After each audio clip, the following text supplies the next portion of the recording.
Thank you very much, Regis. So I came up with the name of the conference as a Today and Tomorrow, because we want to not only discuss the current state of PNH here, but also the novel drugs, the future perspectives of patients treated for PNH. However, since my lecture is mostly about eculizumab, it seems that I will now talk not about today nor tomorrow, but about yesterday. So this is kind of a historical lecture. So it's 1996, and this is the first paper of eculizumab, actually, published by Alexion employees, namely Thomas and colleagues. And this, at this time, this drug, this compound, did not have a name of eculizumab yet, and there was also no talk of the usage of C5 inhibition in the PNH setting. But at that time, Professor Peter Hillman confirmed the crucial role of the complement system in the pathogenesis of PNH. And what he did is he simply approached Alexion to request eculizumab for the usage in the clinical trial setting in PNH patients. And the fact is that his first request was rejected, but in the end, eventually and fortunately, they agreed to proceed with this clinical trial, and it led to this pivotal clinical trial with eculizumab. It was reported on 11 PNH patients, PNH transfusion-dependent patients, in the New England Journal of Medicine in 2004. And as you probably know, as you are aware, this study, the results were dramatic. So this study actually changed the whole landscape of PNH forever. So please see that the authors observed the immediate decrease in the LDH level, the mean LDH level in patients treated with eculizumab just after the commencement of eculizumab. And by the way, this asterisk here marks probably the first ever documented breakthrough intravascular hemolysis event, at least first ever documented. The authors also observed the increase in the percentage of PNH type 3 red blood cells, indicating excellent, maybe not excellent, but at least partial control of hemolysis and the survival of PNH red blood cells after commencing eculizumab. The authors also assessed a very unusual parameter as the incidence of paroxysms. This is, I mean, very unusual because it seems that nobody assesses this parameter anymore in PNH clinical trials, but I found it very adequate parameter for the setting of PNH.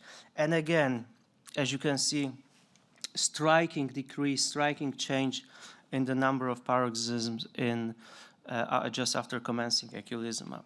The results of this pivotal trial led to the Triumph one, the Triumph study. The Triumph study the results were published again in New England Journal of Medicine in 2006. And this was a double-blind placebo-controlled study with 87 patients enrolled. Again, 87 transfusion-dependent patients with PNH, comparing the eculizumab to placebo. And when you look at the baseline characteristics of patients, you can see that both placebo arm and eculizumab arm were homogeneous. And this is very important that eligible were only patients that were transfusion dependent in this study. And again, the authors observed the immediate decrease of the LDH after commencing eculizumab in this arm. And this translated to 50%, so half of the patients in the eculizumab arm achieved the transfusion independence while this study was published, and 0% in the placebo group.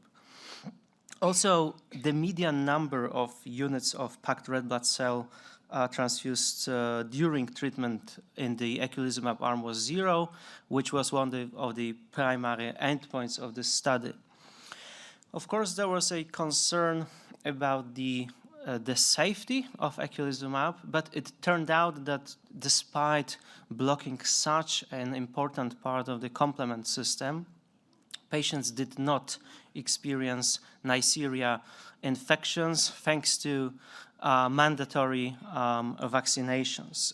In fact, the most common adverse events were headache, nasopharyngitis, back pain, and nausea. Well, Shepherd study results were published 2 years later in the Blood Journal, and this was actually the single arms study. So all patients received eculizumab. There was no placebo comparator, but this study was intended to assess the broader spectrum, more diverse spectrum of PNH patients. So the inclusion criteria for this study were like relaxed to also enroll patients with thrombocytopenia, as well as minimal transfusion requirements. And again, when you look at this graph, immediate and sustained decrease in the LDH was observed, meaning that the intravascular hemolysis was very well controlled. It translated to the rise, to the increase in the hemoglobin concentration throughout the study, and again, at the time of the paper was published, half of the patients were transfusion independent, just like in the TRIUMPH study, but here after 52 weeks of the study. The safety profile was very consistent with the TRIUMPH one. Well, 5 years later, Peter Hillman proceeded with the long-term follow-up of those 3 studies. So the pivotal one, the TRIUMPH study, as well as the Shepherd study. And he found out that there was 92, actually in this paper, 82% of the decrease in the rate of thromboembolism events. And this is extremely important because, as you know, thrombosis was the main cause of death of patients with PNH in the pre-eculizumab era, as well as still in the low-income countries, like in Ukraine, for example. We'll have a discussion later this day on the situation. So eculizumab proved to be extremely effective and very safe. Okay, what about ravulizumab? Really briefly, ravulizumab was registered back in 2018 by FDA, and this is like a next-gen eculizumab. So the way it binds to the C5 is just like the same like with eculizumab. The difference is ravulizumab is being recycled by the FcRn receptor, and so that the half-life of the drug is 4 times the half-life of eculizumab. And it allows ravulizumab to be administered every 8 weeks instead of every 2 weeks with eculizumab. And ravulizumab was evaluated in 2 phase 3 clinical trials. Those 2 trials were non-inferiority studies, so 301 and 302. 301 study was intended for complement inhibitor therapy naive patients with LDH level above 1.5, the upper limit of normal, and at least 1 PNH symptom or sign. While the 302 study was intended for clinically stable patients on eculizumab for at least 6 months with an LDH below 1.5, the upper limit of normal. indicating that those patients were hemolytically controlled very well on eculizumab. And I just want to show you this 6-year follow-up published by Austin Kulasakararaj this year. So this is a 6-year follow-up from the 301 and 302 studies, and you can see clearly the sustained control of hemolysis measured by the LDH level.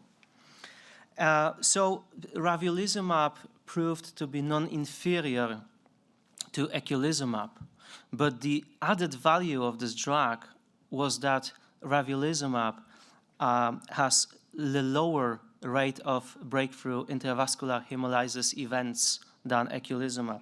And this was published in Hematologica back in 2021.